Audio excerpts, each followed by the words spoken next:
Thank you, Michael, and thank you everyone for coming. So as Michael said, we're doing this series on the Socialist Register's recent series, and today we have Grace, who is a staff writer at a Tribune magazine, host of the A World to Win podcast, and author of A Stolen: How to Save the World from Financialization. Most recently, she authored The Corona Crash, about our experience this past year, and edited the book Futures of Socialism. Today, she will use her piece as a jumping off point for a broader discussion called The Big Tech Monopolies and the State. The structure of the meeting will be about an hour presentation by Grace, and then we will open up to discussions and comments and questions by participants. All right, Grace, the floor is yours. Great, thank you so much. Glad to be here, and I'm glad that so many people are around. And yeah, that we can have a hopefully quite interesting discussion.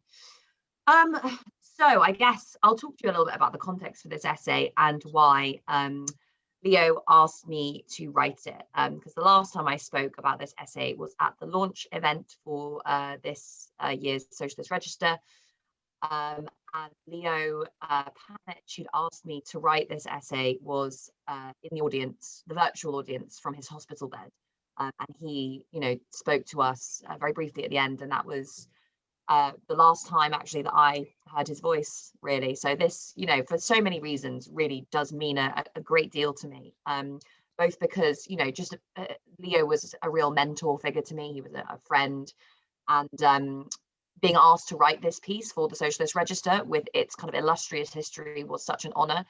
And for it to be the kind of last thing that we worked on together just really gives it kind of special emotional significance for me, I think. So a lot of what I'm going to say today is going to be kind of leaning on or engaging with some of Leo's ideas. And actually, we did an episode of the podcast that Sam mentioned, of A World to Win, in memory of Leo. We had Sam Gindin on and Max Shanley, and we kind of just discussed his life and his work, and it's really worth checking out for anyone who is interested in that. So Leo actually asked me to write this essay because he'd read another piece that I'd written. Leo was always very good at picking up on everything that his kind of proteges around the world were writing and saying, and either encouraging them or steering them towards the correct path if they happen to have strayed. So he picked up on this essay I wrote, which was basically about capitalist planning.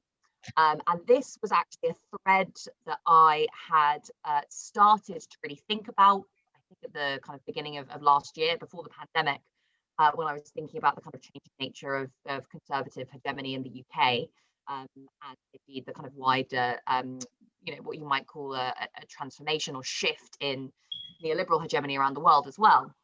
And I, had it was in the very early stages of beginning to think about what this idea, what it meant and where it was going. It's now the foundations of a book that I'm currently writing, which is going to be a much bigger work. It's coming out next year.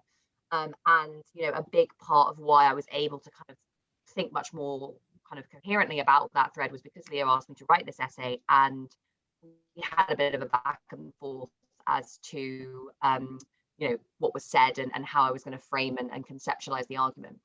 So this piece I'd written was about capitalist planning. It basically analysed the ways in which imperial powers and corporate behemoths were able to a greater or lesser extent, plan capitalist production. And this was kind of in contrast to this idea that, the kind of free market narrative that capitalism is this perfectly decentralized system in which no private actor has the power to really influence the system. But also to certain strands of Marxist thinking, which see capitalism as purely anarchic, and so perhaps pay less attention to certain forms of institutional power and how they're expressed, both in the kind of construction of markets and in intervention within those markets. But it also looked at the class nature of that planning. And I think this is a really important distinction to make. And it's really, I think the biggest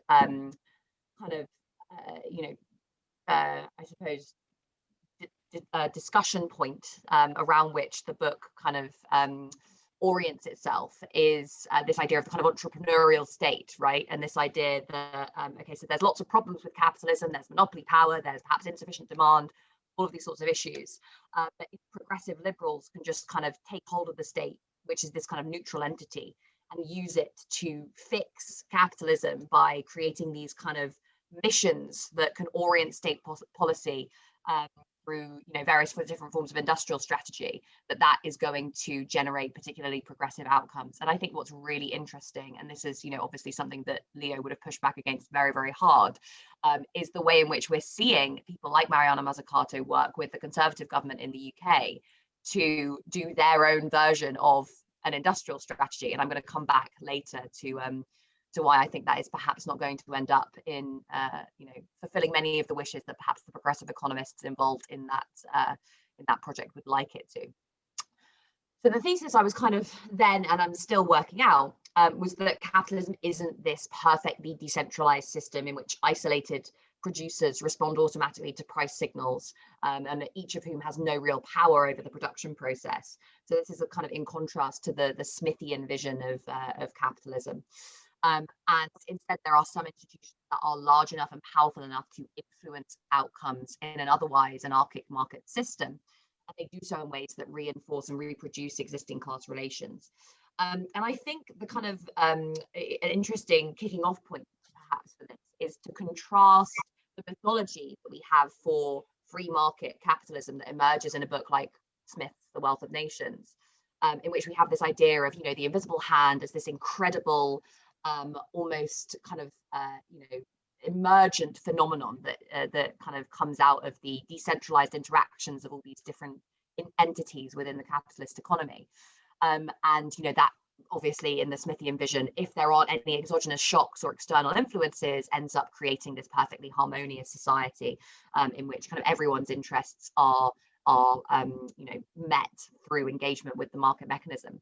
I think what's really interesting, and one thing that I'm opening actually the book with, is contrasting that with the actual form of corporate power that existed in Smith's day. And perhaps the best example of that was the East India Company, which was this huge fusion of kind of state, private, and imperial power. And Smith referred to the East India Company as this kind of aberration of this commerce, really. I can't remember exactly what the quote is, but I've used a quote at the beginning of this book, of the book, talking about Smith's vision of the East India Company. It's just this kind of weird thing that was happening over there. That's not real capitalism.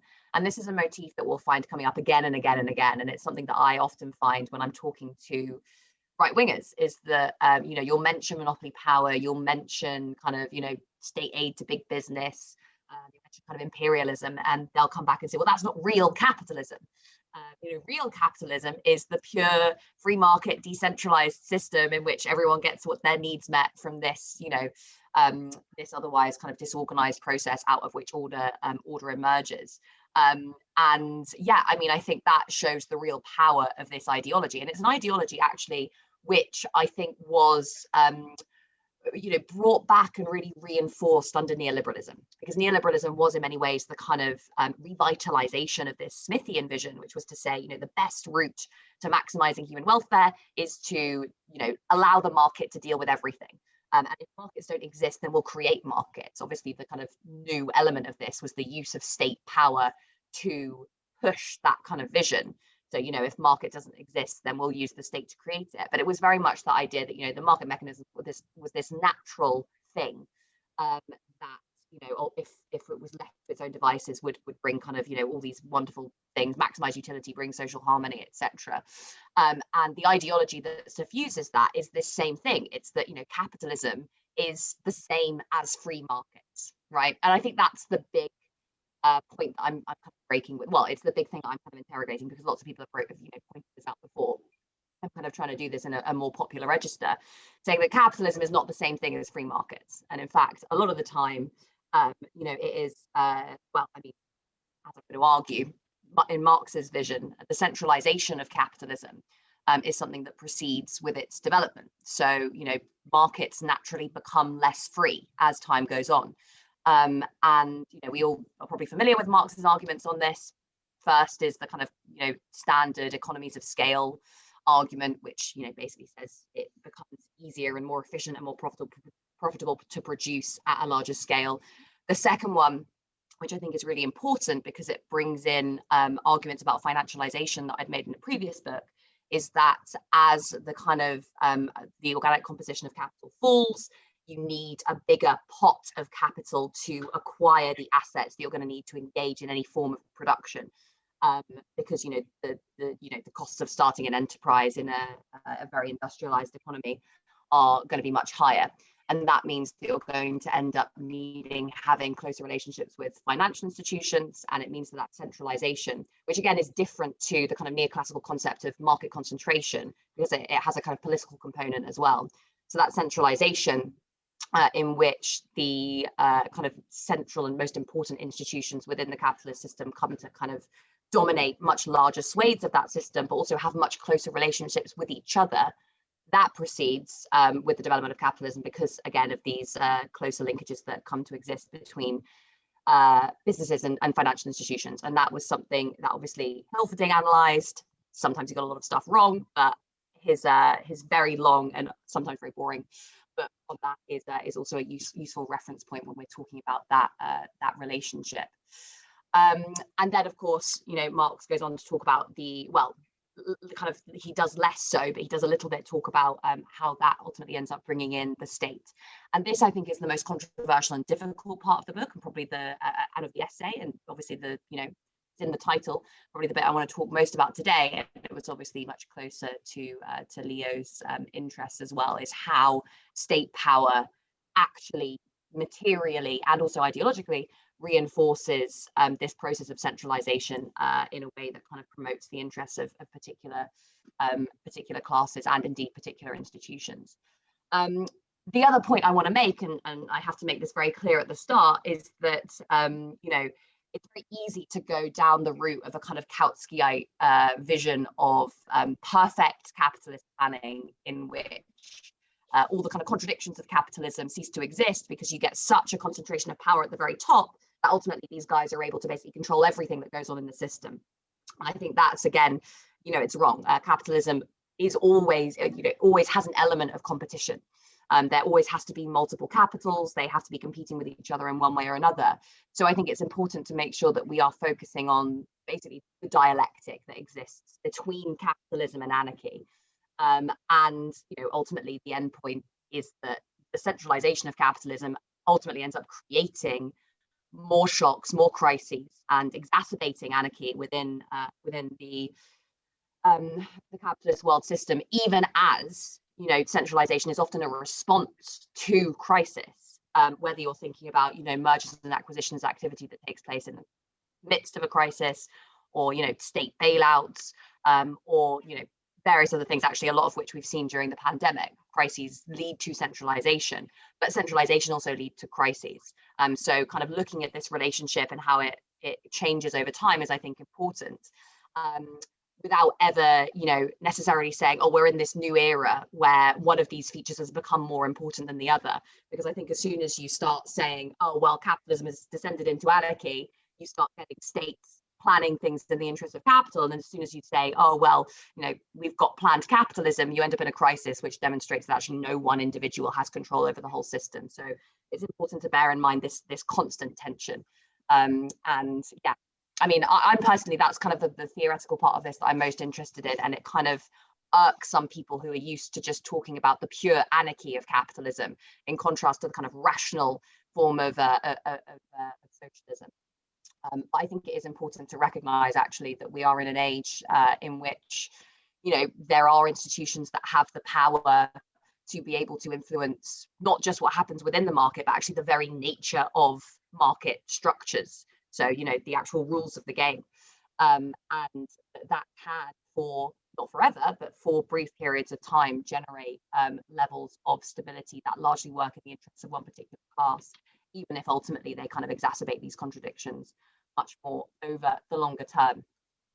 So yeah, the book I'm working on at the moment looks at how big businesses, financial institutions, states and international institutions use their material and ideological power, both collectively and individually, to shape markets and to shape outcomes within those markets, such that it makes little or no sense to speak of free market capitalism. So that's the kind of nail in the coffin of the Smithian vision of what capitalism really is. And I think it's also one which people have a kind of intuitive understanding of. When people think of capitalism, they don't actually often think of this kind of free market utopia. They think of actually existing capitalism.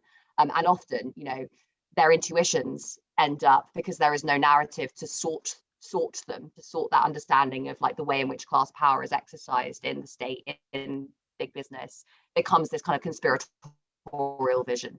I think that's also important to make sure we're pushing back against as well. We're looking at structures, conspirators.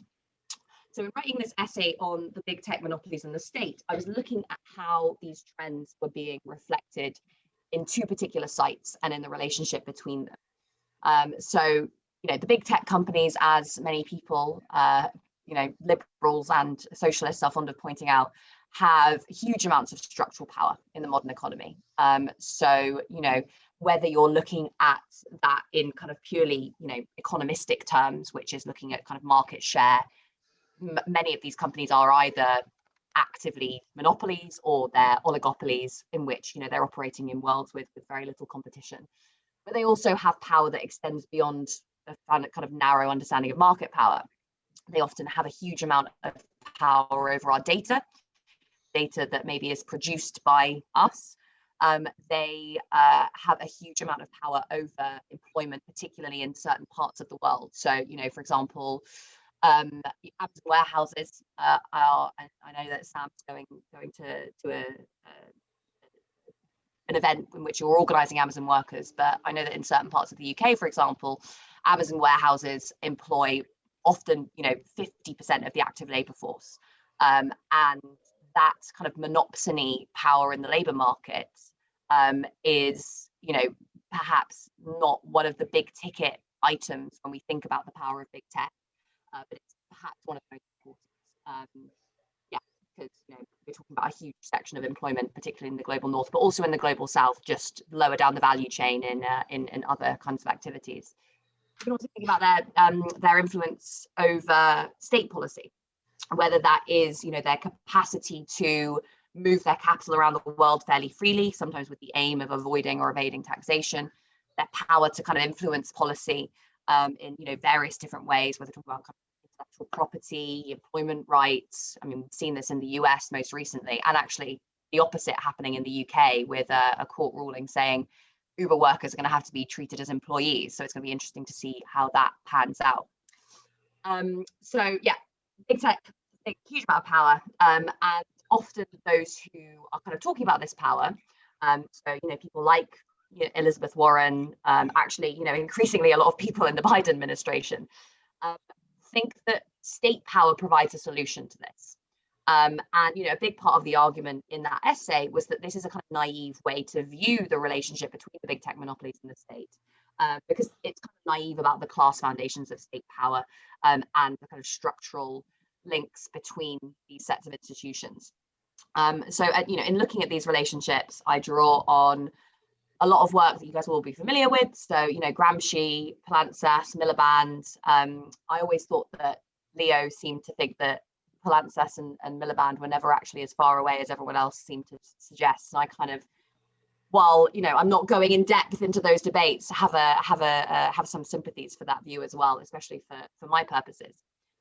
The argument is basically that the power of big tech outside the state reproduces itself in various different, as I said, kind of material and ideological ways within the state in such a way as to kind of reinforce the hegemony of both.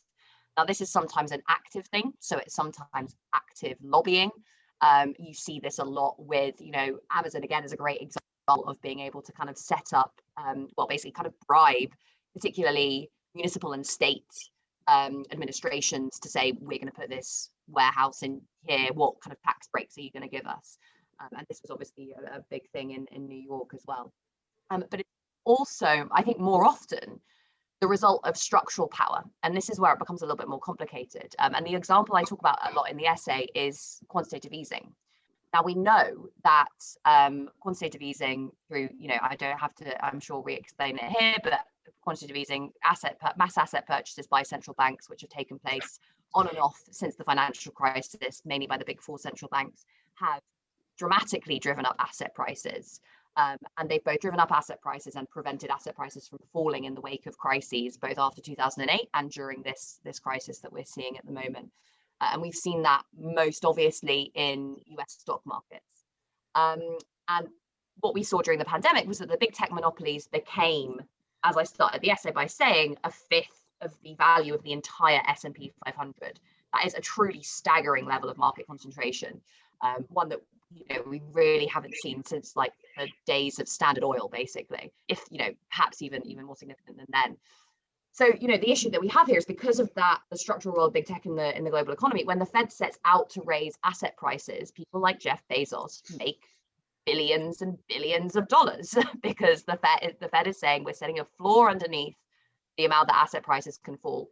And this is such a huge part of the neoliberal consensus, which was all about the idea that we were going to democratize capitalism through kind of pension fund capitalism, through home ownership, through extending asset ownership to this very small, relatively speaking, on a global scale, class of kind of upper middle class workers in the global north, and in doing so stabilize a fundamentally unstable system. And obviously this bargain, which has been the foundation of neoliberalism in the US and the UK, rests on hugely extractive global networks, financial networks. And we can talk a little bit about the kind of modern nature of imperialism, but I think the most interesting point to lean on here is the kind of classic Leninist idea of capital export still obviously pertains today, but it's also accompanied by this kind of this second process through which, yes, capital is exported, invested in various different parts of the world, and the profits repatriated,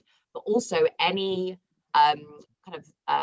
domestic capital accumulation that does take place, the profits from that through the various financial networks that now kind of span the entire globe, often ending up or being organized out of, places like, the City of London and New York, end up sucking out what capital does become, that is generated, is accumulated in various parts of the global south back into these financial centers. And often, we ended up seeing that capital being in one way or another ending up in Western financial markets, and often in large banks that were using that capital often to kind of make huge loans to various different borrowers of varying quality, and that being a significant part of the financial crisis. But yeah, that point about this neoliberal bargain resting on a kind of form of imperialism, which combines Leninist process with this new process of kind of financialized extraction. And this is obviously a big part of the reason that the global south, well, actually the global south is a net exporter of capital, which doesn't make sense according to any standard economic theory, but also why we have statistics like sub-Saharan Africa loses 3 times more in capital flight each year than it gains in development aid. So yeah, I think that's something that we need to add to our understanding of the mechanisms of imperialism today. That was a minor side point. I was talking about QE. So yeah, obviously when you have quantitative easing and you have this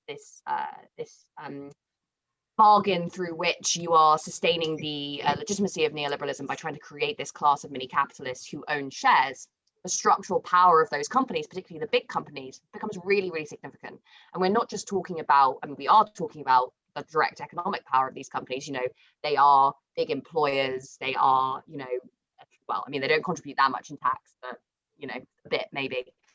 So the state is obviously going to want to make sure that they are doing well. But then there's this added political pressure, which comes from the need to keep stock prices high because people own stocks. And when the stock market does well, Donald Trump experiences a bounce, or whoever is in power experiences a bounce.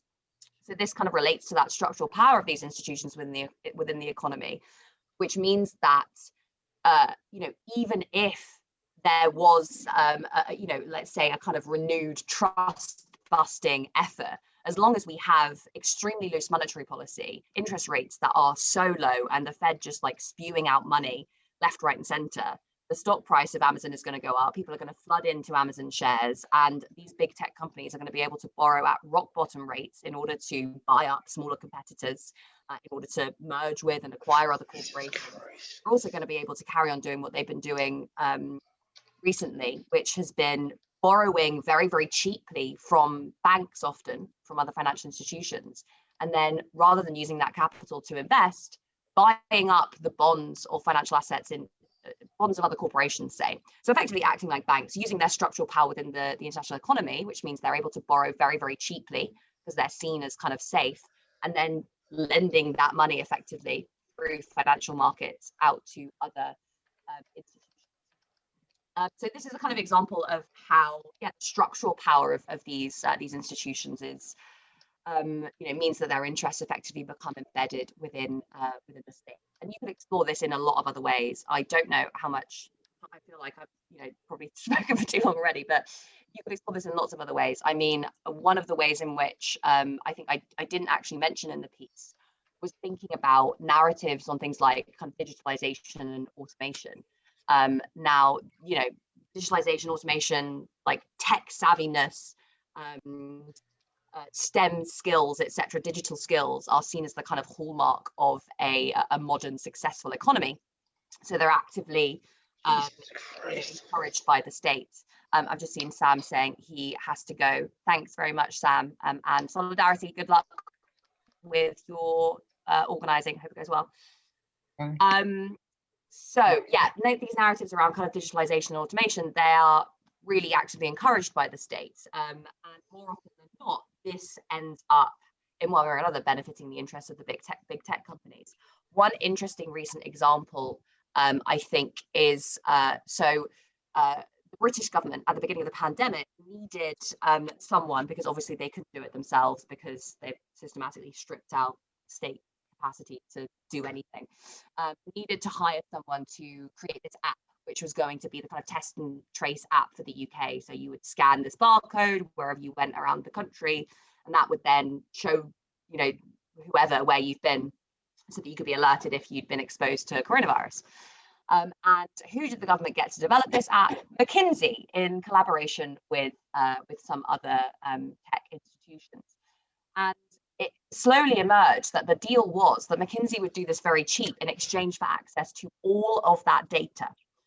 And that obviously is going to be a treasure trove for an institution like that. I mean, in an economy in which data, is like becoming the source of a huge amount of power, and actually enclosing that data, almost like, the enclosure of land becomes a really significant factor in profit generation, despite the fact that obviously, the most rational thing for us to be doing would be having that data obviously anonymized, but perhaps collectively pooled and then socialized to allow us to use it to generate socially useful algorithms and artificial intelligence that would allow us to solve our collective social problems. But instead, it is enclosed and used by private institutions to, well, obviously increase their profits.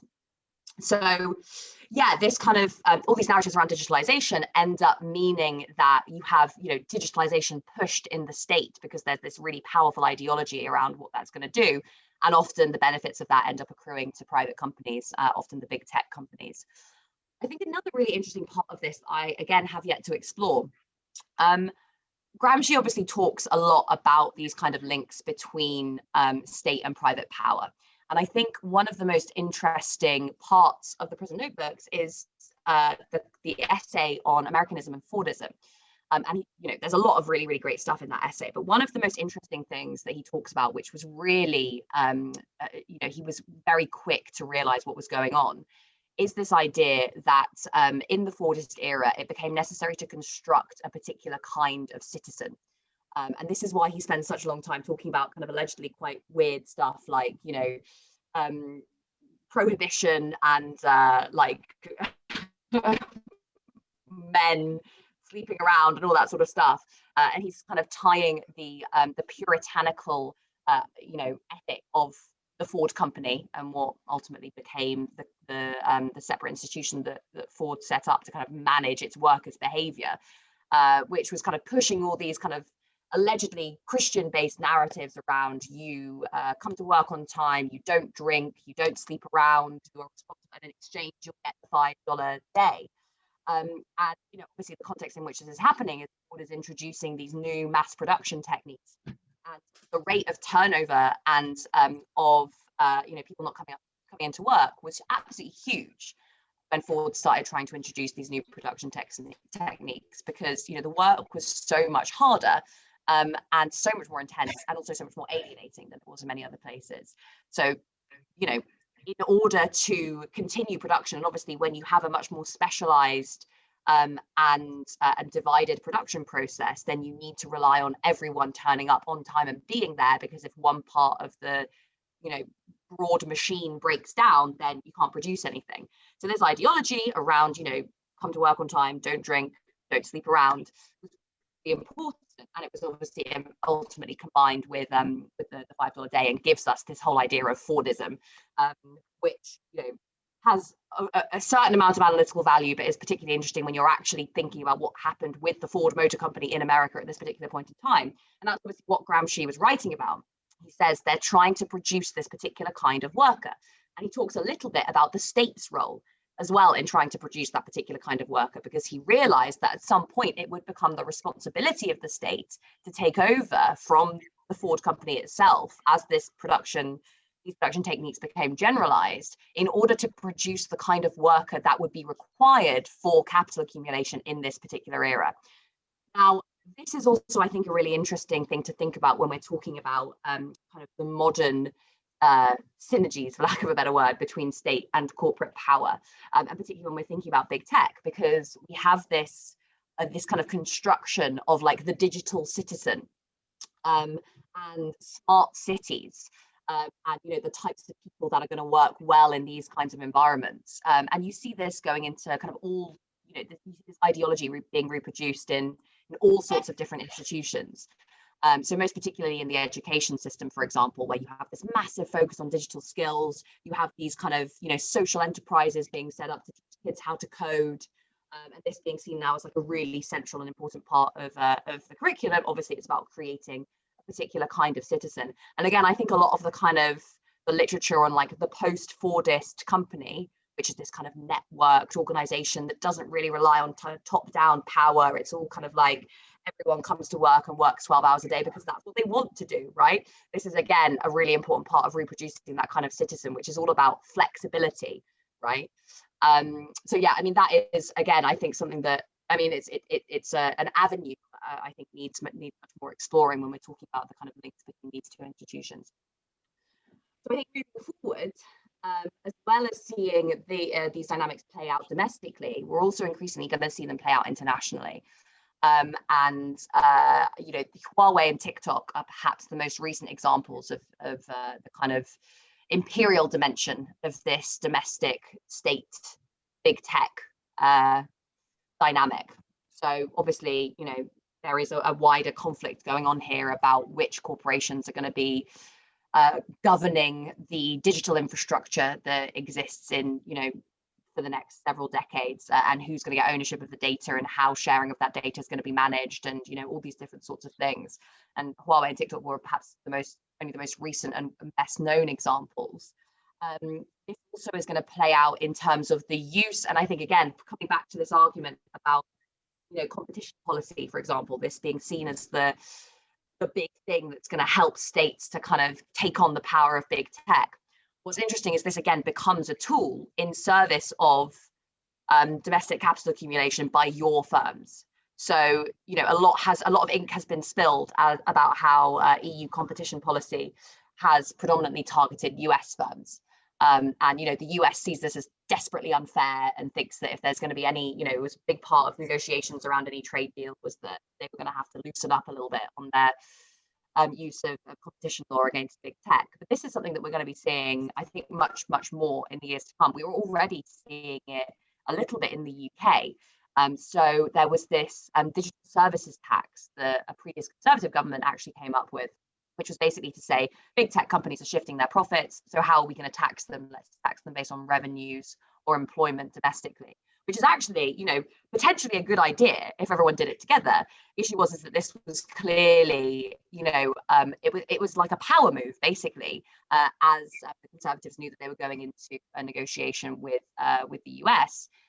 This is like, a new kind of fault line in international competition over over markets and who gets access not only to those markets on terms as set out in trade agreements, but also who gets access to the data that's produced in those markets. And that's obviously something that's really, really important. And whilst it is, as I said, critical to kind of think about the novel ways in which this dynamic reproduces forms of imperialism, it's also very important to recognize the very old and traditional ways in which imperialism is reproduced. So, we think of the big tech firms as kind of, services, as immaterial, part of the kind of immaterial economy. But a lot of the firms that we think of as big tech either actively rely on the manufacturing of commodities in other parts of the world's economy, obviously most notably kind of Foxconn producing iPhones, and they're kind of extracting value out of the global south, and we know all about the mechanisms of value transfer through which that takes place. But obviously all the other firms, even those that aren't necessarily kind of actively producing this stuff, the whole infrastructure relies on commodities that are being produced at often lower than subsistence wages, because there are all these other kind of informal mechanisms through which workers in the global south are expected to meet their needs. So yeah, I think again that can often disappear from this conversation because we think, oh, we live in this service-based economy where everything's digital, where it's actually like, no, we are accessing those digital networks through commodities that have been constructed in the same way as commodities have always been developed in capitalism. So I think I'm going to stop there, if that's okay, because I feel like I've talked quite a lot already, and there's probably a lot that needs to be said in a discussion that we can have more openly. Thank you. Thank you, Grace. I don't have questions prepared because this was not going to be the talk I chaired, but I'm sure there are many questions, and that was a very good updating of your timely essay and bringing it even more timely from when you did it, just before the pandemic, I assume. Yeah. So what we like is if you write stack in the chat, but if not, raise your hand within the rectangle you're appearing to us at, so that we can try to call on people in the sequence by which they have questions. So I'm ready to take questions, comments from any of you at this point. I was intrigued by what you were saying at the very end about commodity production still mattering. I thought that was a good reminder, but then I started thinking, do you believe that the balance has shifted either in quantity or what its significance is, or maybe quantity, yes, but not significance? I don't know. I was kind of surprised when you threw that out and then just stopped there. So maybe you could say more about that. So I think the central point is to constantly come back to this idea that capitalism is a system that is based upon the production of commodities by private interests for profit. I think as long as we have capitalism, we're not going to end up having this completely immaterial economy. It won't ever really get to that point. But that's kind of the less interesting part of this discussion, which is really part of a much wider set of questions as to how the actual production process itself changes as capitalism develops, and how potentially new kind of industries that maybe don't fit the Marxist schema do emerge. Now, there are lots of different views on this, and I'm not actually 100% sure where I sit yet on this in terms of what the output of kind of, what is data basically? Is data a commodity? Is it a factor of production like land? Is it actually something that is produced voluntarily by, workers effectively who are in using Facebook producing a commodity and therefore laboring? These are pretty big questions, and I definitely don't have the capacity to answer all of them. But I think, I have some instincts about it. And I think they relate more broadly to how I would think about the kind of transition towards like a service-based economy more generally. So, obviously capitalism has become much more complicated. And it becomes almost kind of exponentially more complicated. Production becomes kind of almost exponentially more complicated every, with as time goes on. And there was this big discussion around the kind of 60s and 70s, the emergence of these new service sectors, whether that was kind of professional services or retail or hospitality or whatever, and what this meant for the kind of Marxist model of capitalism as commodity production. And some people were saying, well, no, this is actually the rise of the service economy. And the rise of the service economy means that we're going to have a middle class. The middle class is going to be a professional class that exists kind of, between labor and capital, and eventually, will spread to encompass the whole world, and everyone will become middle class. Maybe there'll be a small number of working class people, but it will be a very flexible system and people will be able to move around. This was the kind of real ideology of that I suppose preceded and paved the way for the neoliberal turn. And you saw it coming up in all sorts of ways, particularly in the way we measure class, which we came to, rather than having this kind of labor capital distinction, we had this Erickson Goldthorpe schema, which stratifies society based on occupation and pay. And there was this idea that there was this middle class, and that was the end, really. Capitalism was stable because the middle class would continue to grow and grow and grow. Now, there's lots of ways to discuss this, but I think for our purposes, the most important point here is to actually consider two things. So firstly, we're talking about the global capitalist system. We're not just talking domestically. And secondly, we are talking about, I don't remember what I was going to say then. But anyway, I'll start with the point about the global economy. So yes, we did see a kind of increase in service-based professions, whether that was kind of professional services or the service sector, clerical professions, kind of retail, service-based professions, etc., from that period onward. And that's steadily increased to such an extent now that up to well, it's like 70% of our economies are based on consumption purely, and a lot of that consumption is consumption of services, and the service economy is huge. It counts for like the majority of, for example, the UK's exports to the rest of the world, particularly things like financial services.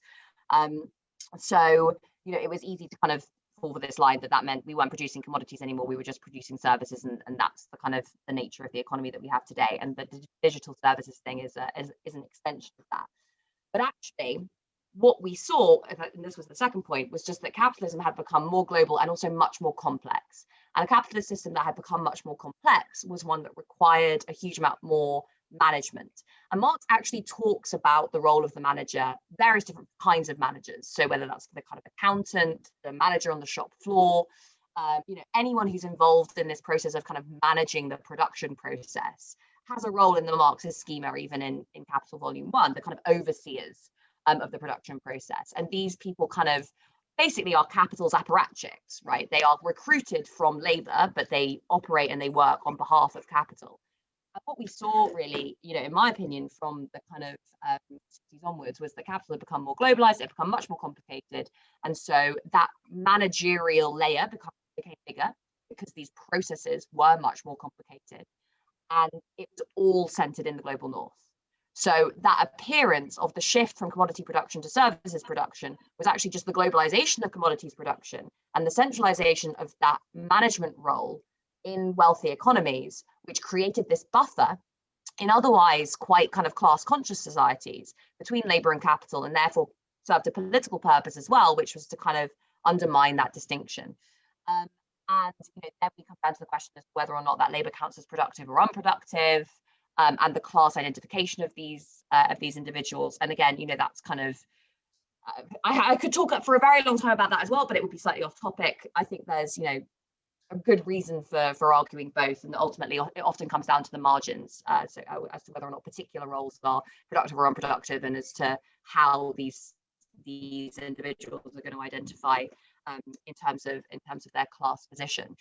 And so I think the kind of the digital services thing is an extension of that, because a lot of what kind of comprises the foundations of the digital economy is digital services that are sold to big businesses to help them manage production. Like Amazon Web Services, for example, is the most profitable part of Amazon. And that is a service that they sell to businesses to help businesses manage production. So I think a lot of the kind of digital economy is an extension of that management of production becoming more complex as the global capitalist system becomes more complex.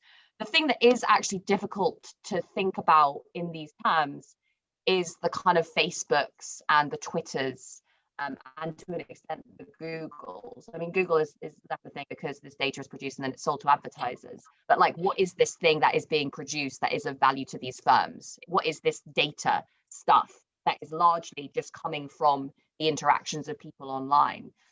It is, again, like some people say, it's like land, you know, like it's something that just that happens, that is there as a result of, you know, just the basic infrastructure that we have and that we, you know, the way that we use it, and that's enclosed by certain corporations and used for profit, which is something I have some sympathy with. But other people say that the people that when you're on Facebook, you're doing work, and that when you're producing that data, that is labor, and it's being alienated from you. It's, you know, you're being exploited because people are then using that data and selling it on to someone else, and you should actually be paid for that labor.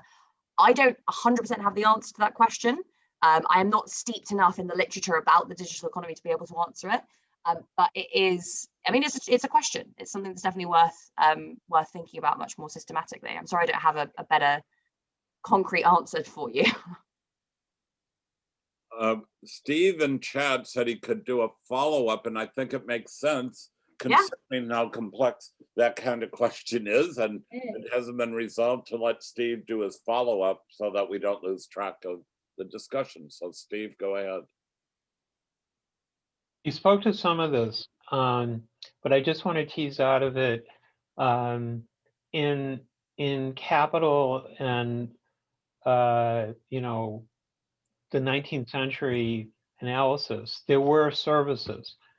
The services then seemed much more separated from production than they are today. Yes, as you said, there were managers, Mark speaks of that, but the mass of people who were in professional services, they were either associated with, you know, social reproduction or something else. Whereas now, whether you're talking about data that's integrated into the production process, or data that's used to manage, or data as an extension of advertising, or just all the people who are doing those things, not just the machinery. It seems the part that's been important to me is how associated it is with production, not whether, like, is data a commodity? You know, that's kind of an elusive thing. So you already talked about this, but maybe instead of like getting dragged into the stuff about what is data, maybe just more on how it is or is not changing production. Yeah, I think you're right to say that that's really the most important point. And of course, you know, I have focused pretty much predominantly on professional services when talking about this to make this point, but you're right to say, you know, other services take the form of commodification of various forms of what was domestic labor and various forms of social reproduction. That obviously is a massive thing in our economies, whether that's kind of eating out or cleaning services or whatever. And the other big one is, of course, financial services. Even though that's a kind of separate industry, I still see that as the kind of a part of the management of the production process. Because, you know, you're speculating over, or, you know, lending or whatever surplus value that's been generated elsewhere. So yeah, in terms of how digitalization is transforming production, I mean, yeah, this is very interesting. There are at least two ways that I can think of off the top of my head. The first one is just the classic thing of, you know, automation, right? The acceleration of processes that are aimed at generating higher profits at the margins for particular capitals by implementing labor saving technologies. And this is actually something that I think it is, you know, it came into the public consciousness massively with all this talk about the kind of fourth industrial revolution. Like several years ago, this was like the big thing, like the World Economic Forum and stuff. It was like the fourth industrial revolution is coming. The tech billionaires are inventing robots that are going to replace everyone. So we need a universal basic income. so that capitalism can carry on, producing as is, and that the system is it remains stable. We've kind of stopped talking about that. I feel like maybe because the WEF guys were like, right, okay, we've won. Like, we're broadly, we've told everyone that we're going to automate their jobs. They've not done anything about it, and they seem to like this idea of universal basic income. So that's where we're going. But actually, I mean, this is something that's accelerated during the pandemic. So McKinsey, again, did an interesting report, actually, looking at how the jobs that are most at risk of automation are also those jobs that are most at risk from the pandemic. That's obviously a massive opportunity to capital, because rather than going through the kind of laborious process of laying people off and then trying to kind of invest in the right technology to be able to replace them, you don't even have to lay them off. Like, you don't have to go through all those legal loopholes. They're just gone because you've had to downsize the business, or you have a good legal reason to lay them off rather than fire them. Sorry.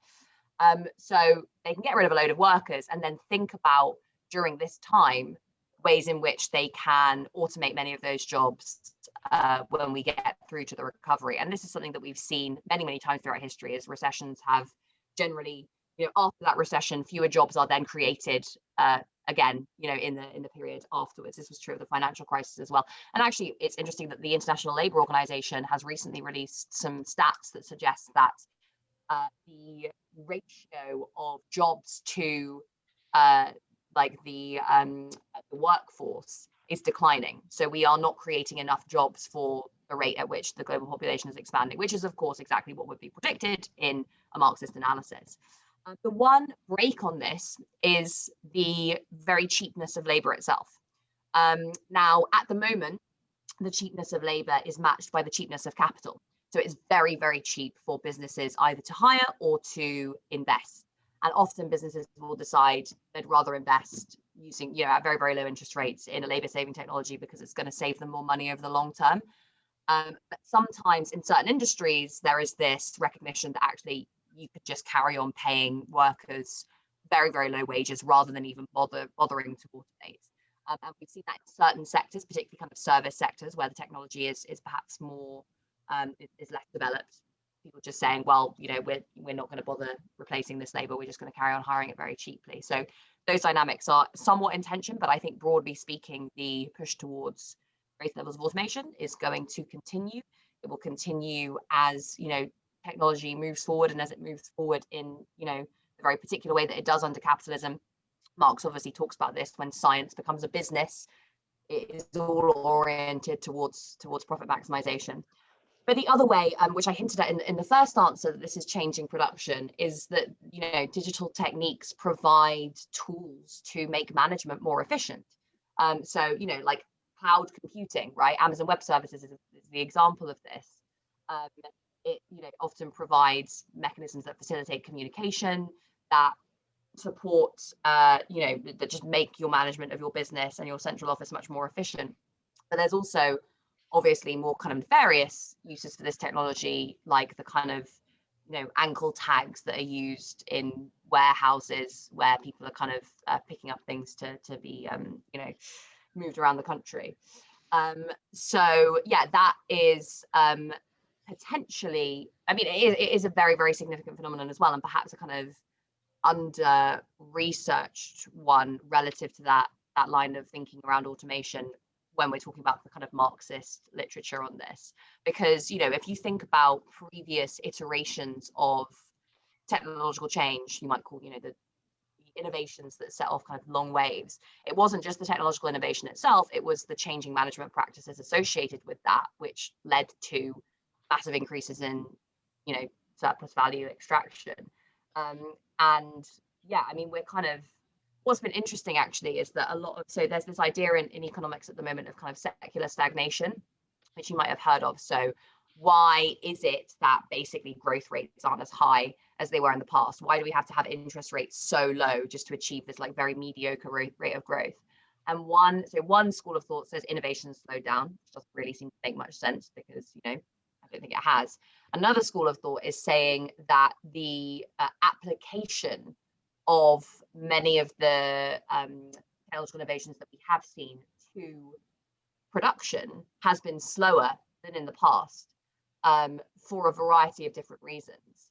And I think that is an argument that perhaps has some merit in certain sectors of the economy, but we really haven't seen the potential of digital technologies and automation in like a lot of those service sectors that we've been talking about, actually, like, you know, medicine, care, retail, hospitality. And yeah, I mean, I think that's kind of potentially the next fault line to watch. And again, it links in with that argument around automation, that those jobs are the most at risk as well. So yeah, those are the two main ways I think that it's changing production. And that was just a very kind of schematic answer, but yeah. Thank you.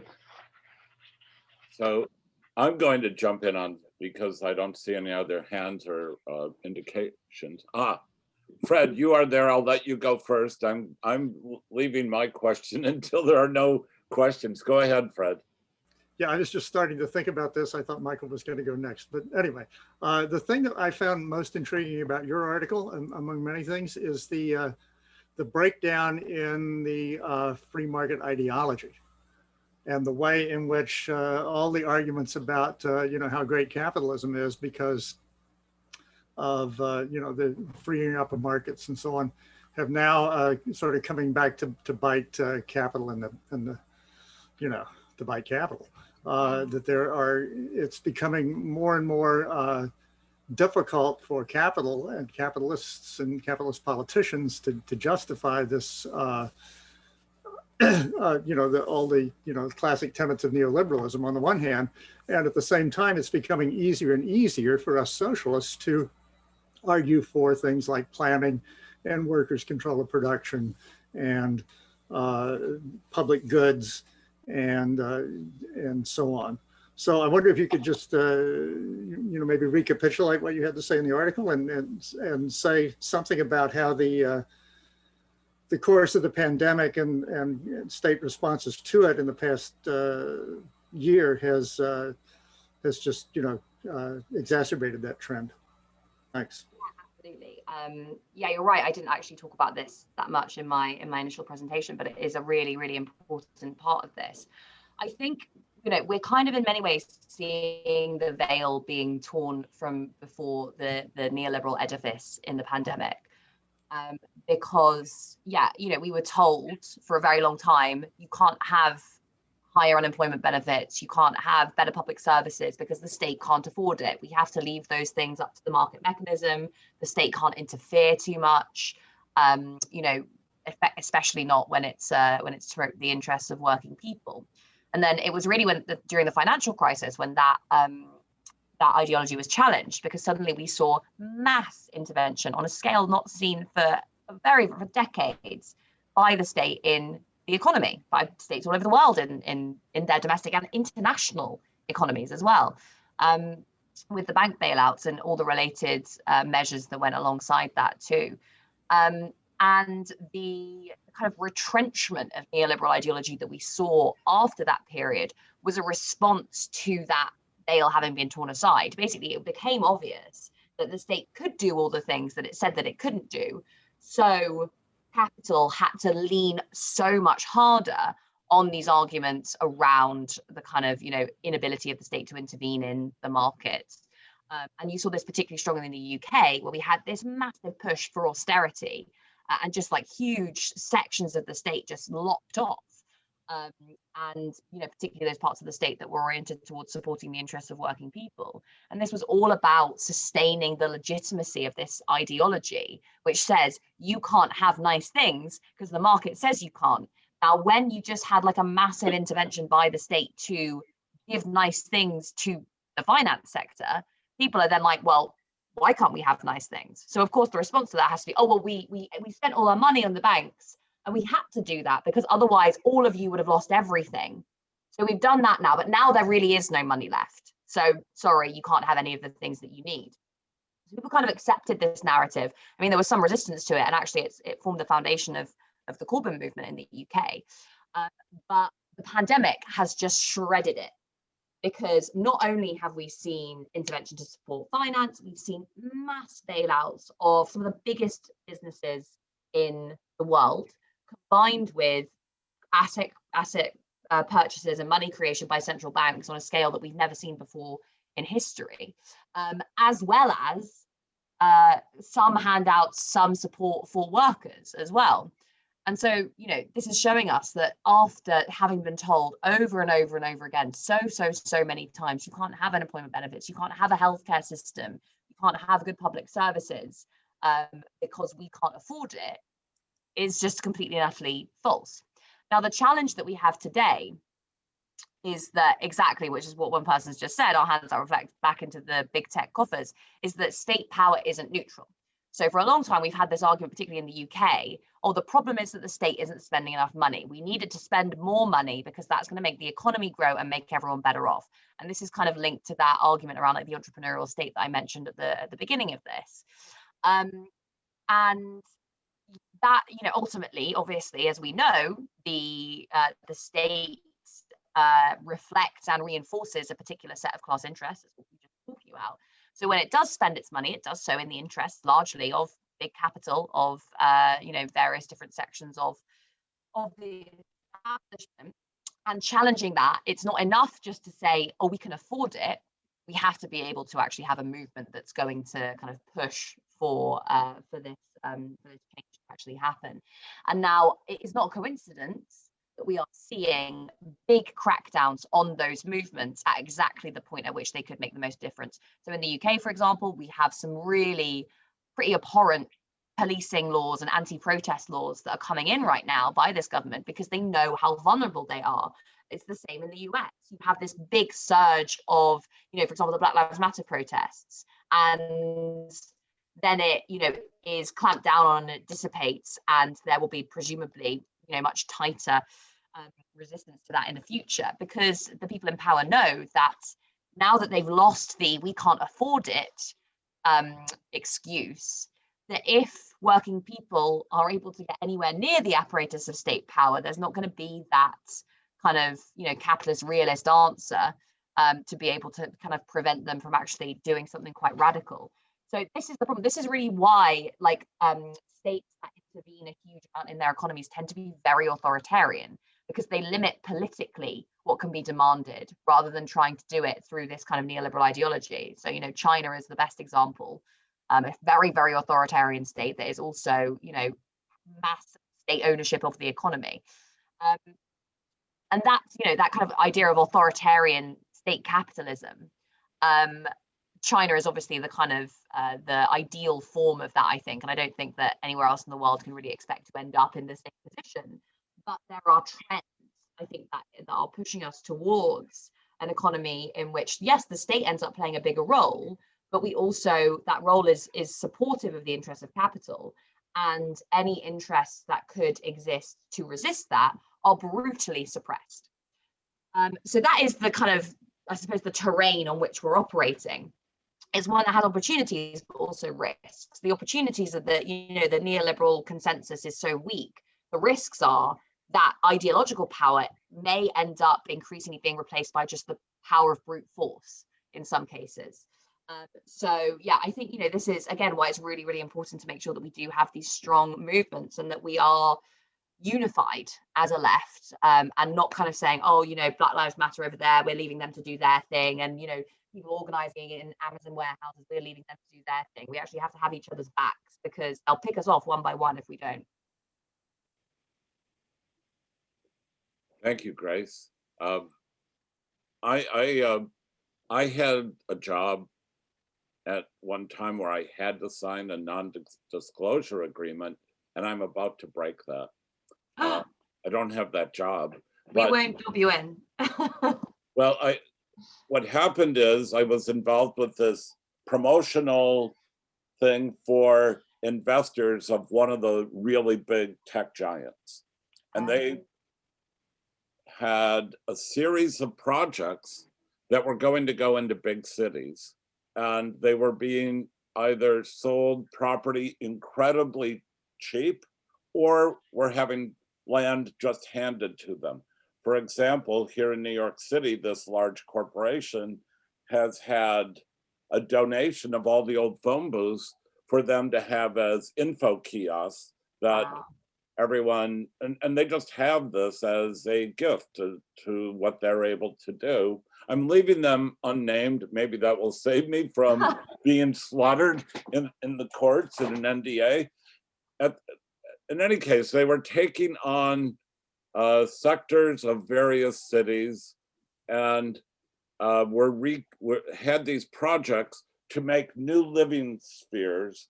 And the preface in this book, which is part of the NDA part, is they're acknowledging to investors a tremendous marginalization of populations in large urban centers due to automation. They're explicit about this when speaking of what they're doing to one another.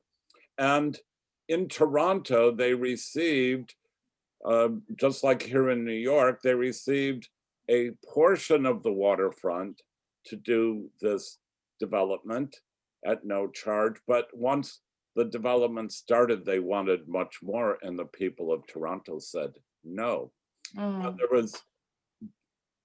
There are plans, I don't know if the plans still exist, to have one like this in Philly, Oakland, California, Detroit, and Denver. And these were multi-billion-dollar installations to put cheap living, cheap eating kind of modernized parks that would extract tons of information, but it got blocked in Toronto. And if anyone was following news, it was big news because it cost them billions.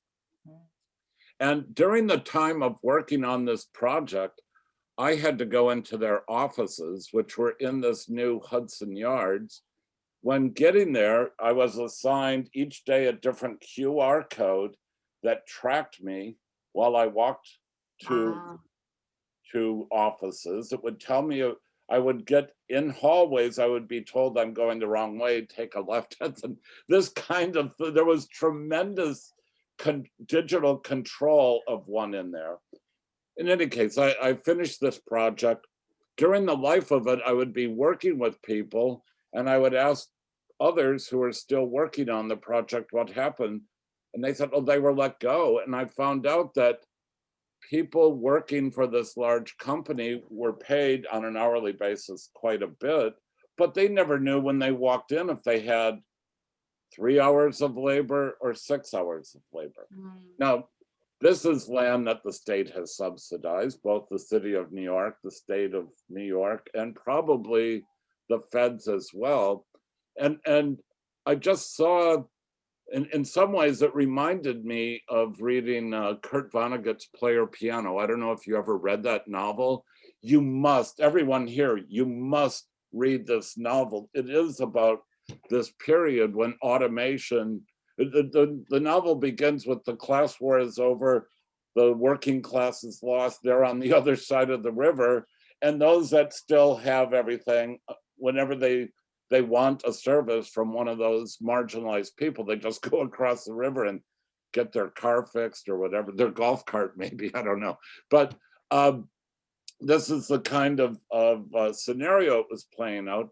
And that stuff around that large corporation reminded me of this type of state assistance to that dystopian future that is actually our dystopian present. And I don't even think the state actors are aware of how quickly they are pushing us. The politicians certainly aren't, because otherwise they would be lying every day that they make an address about how they're dealing with the pandemic or automation or the degradation of work, the ease with which it is, in some ways, this modern world has made it easier for there to be abuse going on at work, though I'm not going to go in, that's another topic. And I don't even know if I'm asking a question. I do see that there is this move for massive state intervention easing the way, which is almost like when you talk about the barrier to entry to make competition in capital, a big part of the new barrier to entry is how does any competing part of capital even get that state assistance? There's a new series of roadblocks there that can't happen. Yet with all of this dystopia, it still makes me feel and I love how you brought Gramsci into this, but it does make me feel that we are on the verge of perhaps internationally, our class can come to consciousness that, wait a minute, we've made all this stuff. Why are they keeping it for them and pushing us further and further away from it? And I love the message of unity that you make on this, that we need to stay very focused on this, and perhaps we can get through all these generations of sectarianism and labor aristocratism, or whatever that is, and start to actually deal with this massive strength they are putting up against us, but we have made it, and it is quite vulnerable, actually. When you see a blackout hit Hudson Yards and those QR codes don't work, Yeah. you can do a lot, and if you're united. So I'm going to stop and let you maybe riff on this a little bit. I think you might have some interesting things to say along this. I mean, yeah, that's such an interesting point, and that story is so illustrative and so interesting. Yeah, I mean, it speaks to that kind of amalgamation of state and corporate and technological power as well. I think one of the most interesting things about the era that we're living in is, you know, it is so true that as capitalism develops, those contradictions that exist, you know, at its root that Marx analyzed in Capital become so much more obvious and so much more visible. And that requires, you know, much more power to be exercised, whether that's ideological or material power, to sustain it. And you know, that's where the whole kind of ideology of capitalist realism comes in. It is part of this drift away from us really being able to kind of imagine a world beyond capitalism. And I think that's kind of, you know, we're seeing the ends of that view of the world now. Even if, you know, we can't necessarily imagine a world beyond capitalism, it is slowly becoming imaginable that for people that, you know, capitalism might at some point end. It's just a question of whether, you know, is it going to be replaced by something better or some sort of like dystopian Mad Max style nightmare in which there's, you know, desertification and extreme weather events and all that sort of stuff. But, you know, I think we're getting there in terms of being able to show that not that capitalism, you know, we can move beyond it, but also, as you were saying, that it is just such an irrational system. And I think in many ways, this shows up in the technological innovation that we're experiencing, because we see this technological innovation in the news all the time. And yet for a lot of people, it seldom actually affects their lives other than when it's used as a force that is exercised over them. So for a lot of people, they don't have broadband. They don't have, you know, internet access that works quickly enough really to allow them to use it. You know, like the average American, for example, we've had, I'm sure, yeah, it's the same in Canada as well, like card technology, payments technology, right? Like the Americans didn't have bloody chip pin for ages because it, you know, well, for a lot of reasons, but it was partly to do with the kind of financial infrastructure. It was just a kind of very small example. But I think in a lot of different ways, we can see an increasing disconnect between the incredible innovations that are coming out all the time and the like technical capabilities that we're able to wield in our own lives. And it just shows that point that Marx makes in the Grundrisse about the commodification of science and how science becomes this business that is used to promote the interest of capital that is kind of, again, enclosed for profits. And it just creates this huge contradiction that at a time in the history of humanity that we have progressed so far, and we're able to really, you know, you could imagine at some point in the not too distant future, a world in which most of the stuff we need to survive is produced by machines.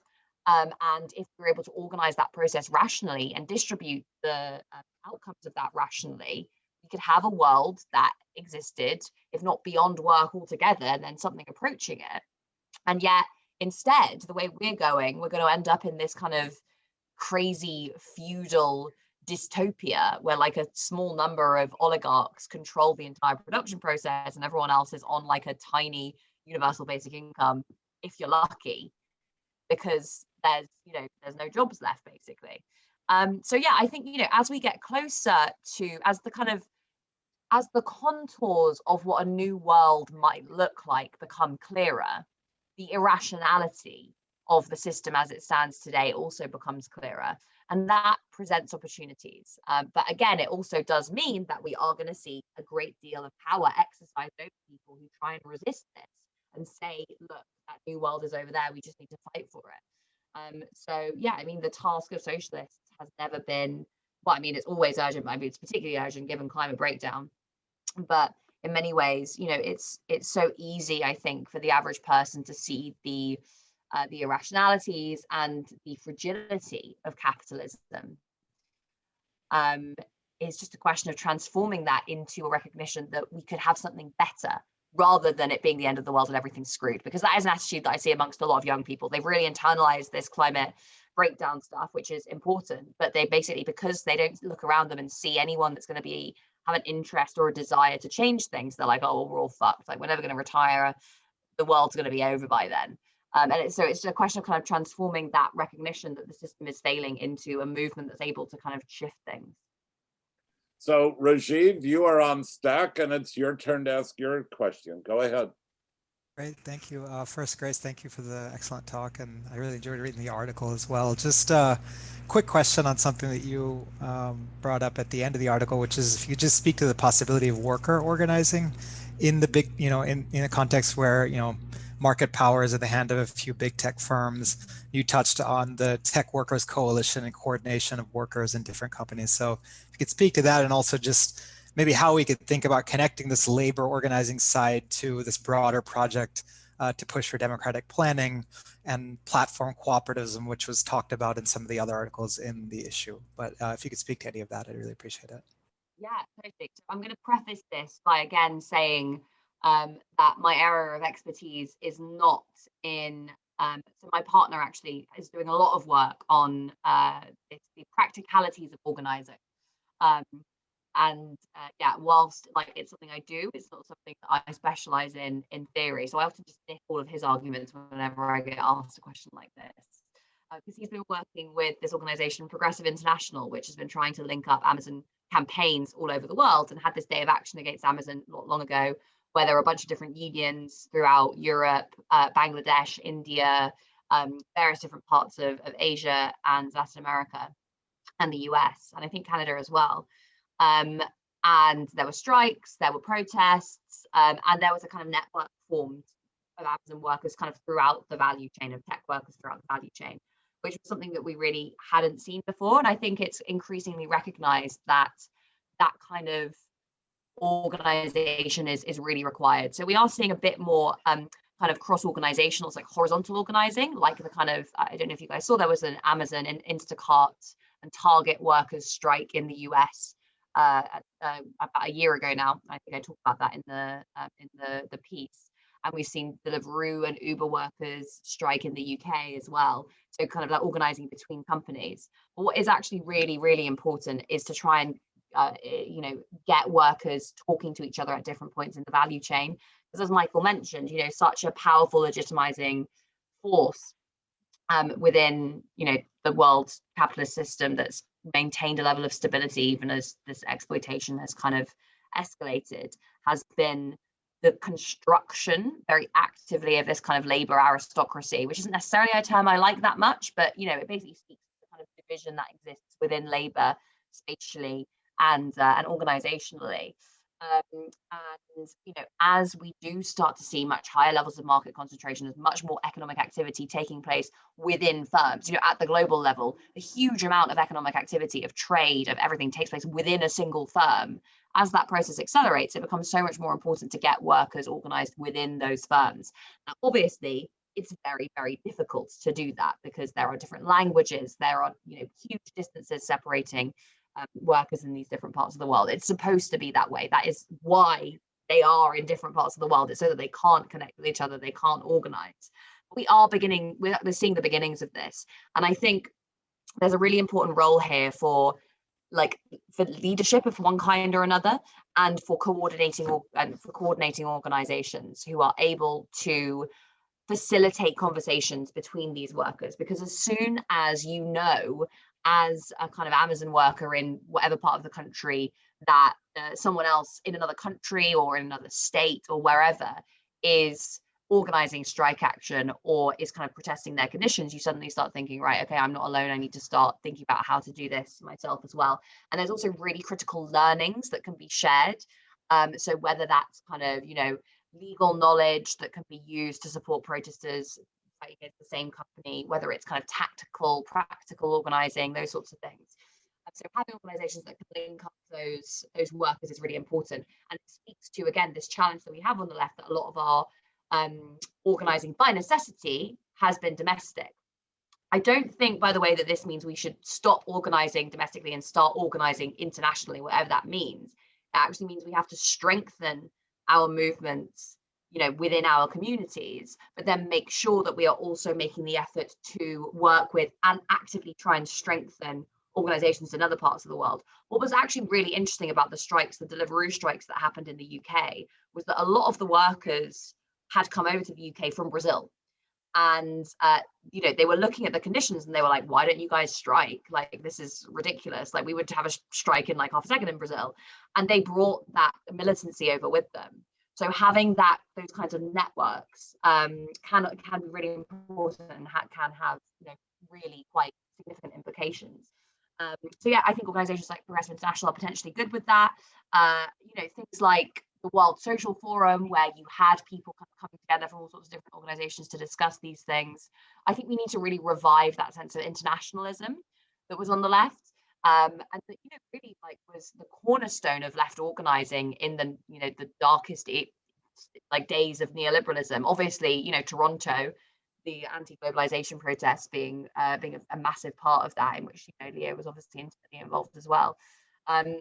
So yeah, I think kind of resurrecting that internationalist vision, which doesn't mean just saying, right, okay, well, there's no point doing anything at the national level. We may as well try and do everything internationally. It actually means linking up our respective national and local struggles to learn from one another. That's actually a bit of what I've been trying to do with the podcast, is have people on who've been campaigning in different contexts and saying, what have you learned, what's going on, and how can we support each other? Grace, not everyone here is aware of there being a podcast, and before us is this necessity to be fighting our local and national struggles, but that never has the need for an international working class movement been so apparent. Could you put the podcast link in the chat so everyone— I will do that right now. Let me just bring it up. I know that Steve put it in the newsletter, but not everyone here necessarily goes to the MEP newsletter, Steve. I'm looking, is anyone with a hand up? Because I don't want to, oh, Bert, you are next. Okay, so I just want to say I like the part where you started off saying how you can't equate markets with capitalism, and mentioning the British East India Company. At the beginning of modern capitalism, the state was always involved in its formation. So that this second international Keltskyite model, as you mentioned, that somehow capitalism would gradually grow into monopoly, and at the high point of monopoly, there'd only be this ultra imperialist, ultra imperialist thing, and then that would just sort of gradually move over into socialism, because it was all automatically united by this automatic growth of capitalism. When really all along the line, capitalism has depended on the state intervention in the United States. The railroads, the real impetus to corporatization of production, and what were brought about by the government giving grants to the railroads right away to go all the way from here on the East Coast to the West Coast for free. So there always was, so capitalism always was this dialectic between markets and between this state intervention, which to me brings up the China, which, how to define the Chinese economic system. It's certainly with this what do they call it, Belt and Road Initiative. It's certainly the Chinese state, which owns most of the companies anyway, also is engaging in this political project. I guess much like the British East India Company did, only now in the other direction. So this has always been this state intervention, and also in the question of labor organizing internationally. I think one of the organizational impediments in the United States is the National Labor Relations Law, Taft-Hartley law, and other laws that basically put up barriers between strikes. Sympathetic boycotts are illegal. One company can't call a boycott to support another. One labor organization in one company can't call a boycott to support another union in another company. It's illegal. And the AFL and then the AFL-CIO sort of bought into this paradigm that, well, you would have labor unions and they're into shorter hours, better pay. And then you'd have your political organization, maybe supported by the Democratic Party, maybe some parties on the left, Communist Party, I don't know. But that's what they would be in charge of.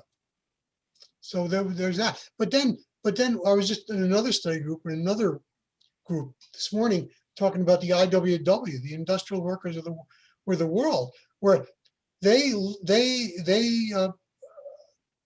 taught that all their members that, well, they had to replace commodity production, and basically just the workers had to cease production, which was great, except, after they won the Lawrence, Massachusetts strike, the next year there was no organization there, because not all the workers that were engaging in the strike at that point really saw the need to destroy the capitalist system. So this whole dialectic between political organization and labor organization is really with us. It's always been with us. Oh, where to start? So yeah, there were a couple of things that you mentioned. Obviously, the anti-union legislation that has been brought in states all around the world. I think we often end up having this kind of quite sterile debate on the left about whether or not we should be interested in the state, whether or not we should be orienting ourselves electorally, whether we should try to be organizing within political parties, outside of political parties. And I think the best argument for saying that the left should have some sort of orientation towards state power is actually the anti-union legislation.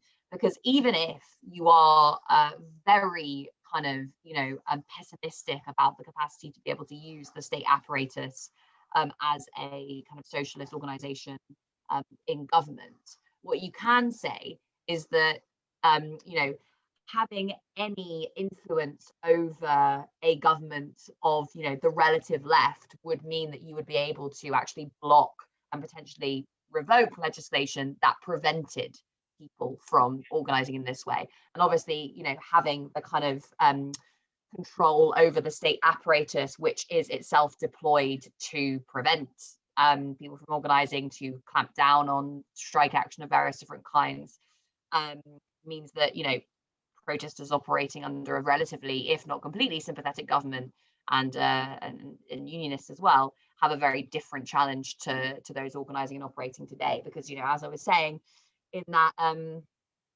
in my talk earlier, we are potentially moving into an era of, yes, fraying capitalist hegemony, but alongside that, the much more open use of force to push back against any of forms of resistance as and when they do emerge. It's interesting again that you mentioned China there.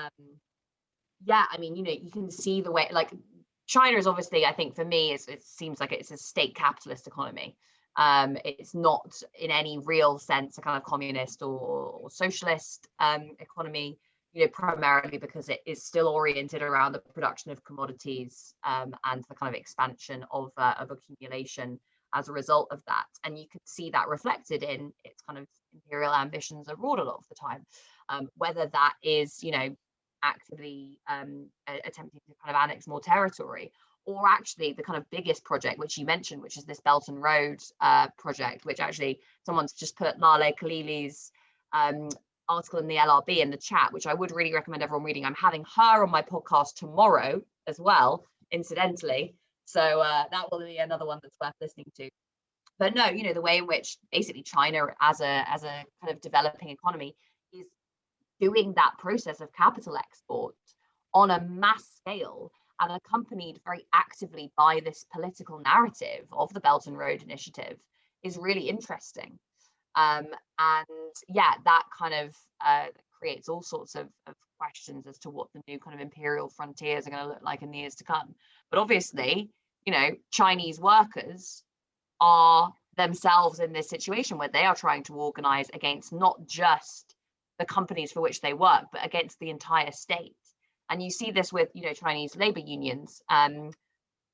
They have various different types of unions that are actually kind of organized from within the Communist Party. But there has been this uptick in, kind of forms of organizing and strike action and protest that are outside of the confines of the state. And there have been different kind of responses to that depending upon where it's happened and when. But yeah, I mean, these challenges that workers all around the world are facing are similar from one place to another. It is not just the fact that they are facing the combined onslaught from their bosses, from capital itself. It is that is taking place actively with the support of these states all around the world. Yeah, I mean, I think this is going to be a really big trend in the coming months and years, especially as we move out of the pandemic. States and particularly powerful autocratic leaders are going to want to use this moment to shore up their authority and invoke that kind of state of emergency type power that a lot of the Frankfurt School scholars talked about a lot. And that creates quite a kind of potentially hostile environment for workers trying to organize, even as it does potentially erode the ideological legitimacy of capitalism as it exists at the moment. So yeah, I mean, I agree basically with a lot of what you were saying, and it's been very interesting hearing everyone's kind of stories and personal reflections on this. I have other questions, but I'm waiting. I would like to see if anyone who has not asked a question or made a comment has anything to say or ask. So in terms of where we have been in the series, we're about halfway through the reading of this book. I want to encourage everyone who has not bought the book yet to buy the book. We sell it so cheap. It's like $24 in the US, including mailing to you if anyone here doesn't have it yet, because it is a good deal for what I think, and I keep describing it this way, as an effective organizing manual, because you cannot organize without looking at the questions before you. And I find that your essay very much is a good summary point for what we have covered already. We had Ursula talking about how capital's reaping the whirlwind. We had Brian Palmer talking about capital and temporality during this digital period. Larry Lohman did an excellent talk on AI, or instructional learning, what capital learns by having so much monitoring. And I looked at that Google, when Larry started with that essay, I very much felt like he was very conscious of how deep capital is watching all the spaces that we even when we're walking down the street with an iPhone or an Android, capital is watching what we're doing in multiple respects. Now, I would like, if you could, to talk about, and more concretely, because I know you're capable of this, Grace, the strengths that we have in this, here we are as a class of workers all over the world facing all our dead labor of our past generations really coming at us. And I always try to remember where Marx points this out. There are these great paragraphs where he points out one day the workers are going to wake up and see this. And I feel that your essay very much is part of that awakening to that. And if there would be some last comments you could make on where digital capital leaves us in power rather than out of power. Yeah, always good, I think, to end on a relatively optimistic note. Yes. Yeah, so, obviously the tools that are used against us are also potentially tools that we, might be able to use ourselves. And, there was always this narrative around like the Arab Spring, for example, that social media was going to be this amazing thing that would be used to support protests. Now, that didn't end up happening. But there are obviously ways in which we still are using social media and various different forms of digital technology to support our organizing efforts. I mentioned the Amazon campaign. That wouldn't have been possible without it. I think, actually over the course of the pandemic, it's been pretty horrible not being able to actually go out and organize when all these things have been happening. But like personally, I know that I've been able to reach like such a bigger audience from all these different Zoom events that I've been doing. Whereas otherwise, I might not have been able to reach that audience. So I think making use of those tools in the future to ensure that, we are sharing and transferring our learnings from, one context to another is going to be really, really important as we move forward. A lot of the battle lines that we are going to be, I think, seeing over the next, the kind of post-pandemic period, as well as centering on kind of state support for capital, are going to be around work. And we are going to see, I think, amongst a lot of the kind of professional services sector and some other parts of the services sector, perhaps quite a significant move towards more remote forms of working. And I think that potentially forms the basis for a wider campaign for a shorter working week, and for perhaps even like a 4-day week or a shorter working day, and linking this in again with kind of questions of environmentalism and the environmental movement and those sorts of things. So again, that's a way in which that conversation is going to be very present, and yeah, it's potentially going to be kind of hook on which we can hang a lot of other demands. I think the big thing that we have to be focusing on and looking at moving forward has to be a Green New Deal to recover from this crisis. And I think about the kind of narratives that politicians are already deploying to suggest that basically all we need to do, coming out of this crisis, is to have a kind of Biden-esque stimulus plan, with a lot of the kind of teeth cut out of it, and that's going to get the economy going again. It's going to create jobs, and that's all we need. The left needs to be there making this argument that we need massive, radical, coordinated action to tackle climate breakdown, but that can't just involve throwing money at big business. It can't just involve hiking taxes on working people. Like what happens when you try to do that was very evident in France with the Gilets jaunes. So making sure that the left is there, we're organising, we're putting people out, we are coordinating this message that if the state can afford to spend billions of pounds bailing out businesses from the pandemic, it can afford to deliver a just transition to a green and sustainable economy as we move from this crisis to the next, and that has to centre on well-paid, sustainable, unionised work at a decent wage with a decent amount of leisure time. And a big part of that is going to be around, I think, care work as well, and health work, which are these are green jobs, and often jobs in which there's a lot of unionization as well. So there's lots of, I think, fault lines, as I mentioned, that are emerging, and we've already talked about so many of them. Whereas that from the need to organise within these big monopolies through to, as I was just mentioning, kind of stuff around the Green New Deal and a shorter working week. But I think the big message that we need to take away from, especially given in the UK and in the US as well, the left has been quite demoralised after a period of sustained campaigning and organisation, and getting really close, or what felt like really close, to some level of real power. It's easy to forget how much more powerful the left is today all over the world than it was before the financial crisis, because that really was a time when it was easier to imagine the end of the world than the end of capitalism. And now it's becoming relatively easy to imagine the end of the world, but it's also becoming a bit easier to imagine the end of capitalism too. And I think that's a moment that we all need to make sure that we are taking advantage of. And yeah, just making sure that we are building that global international struggle, and like you said, kind of understanding the movement that we're in, understanding the world so that we can change it. Thank you. Thanks very much, guys. It's been a real pleasure talking to you. Grace, thank you for your time, and we will invite you again. And please do.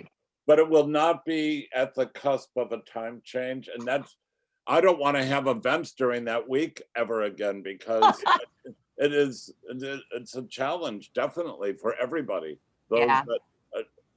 And I'm a little off, as a person today too, because it's almost dinner time, but I shouldn't eat for another 2 hours, Yeah, it's weird. It was great, the presentation, Grace, and it was, as I said, a good culmination of where we've been, and now we go into some more detailed aspects of digital capital with our final series. Like next week, we're looking at working class cinema and during the age of digital capital, and it is making a lot of great points that come out of this, and the possibility for us with these devices to be creating our own working class cinema that is different than every now and then some liberal in Hollywood funding a slightly radical vision. And it will be interesting, a very interesting talk. Great meeting you and having you come to the Marxist Education Project. We are, as you may know, the continuation of the Brecht Forum, which ended about 7 years ago. I don't know if you were around during the Brecht Forum years. We stopped in 2014 as the Brecht Forum. But it was very good, and we will be doing a socialist register of 2022 and continue this international building of a movement. Should let you know that the participants today came from as far away as Mauritius. The woman from Mauritius just left. And you do have some comrades in the UK, including Katie, who stayed with us and came back from the 2 o'clock time, and she's stayed with this talk all the way. So we have had great international events. There is Zoom fatigue going on in the world in general, but we now have a way to be in touch with each other all over the world. Thank you again. Exactly. Thank you so much, everyone. And thank you for all your amazing questions. It was really great to see all your faces, and hopefully another time as well, maybe in person. Bye, everyone. Solidarity. Thank you. Bye-bye. Bye.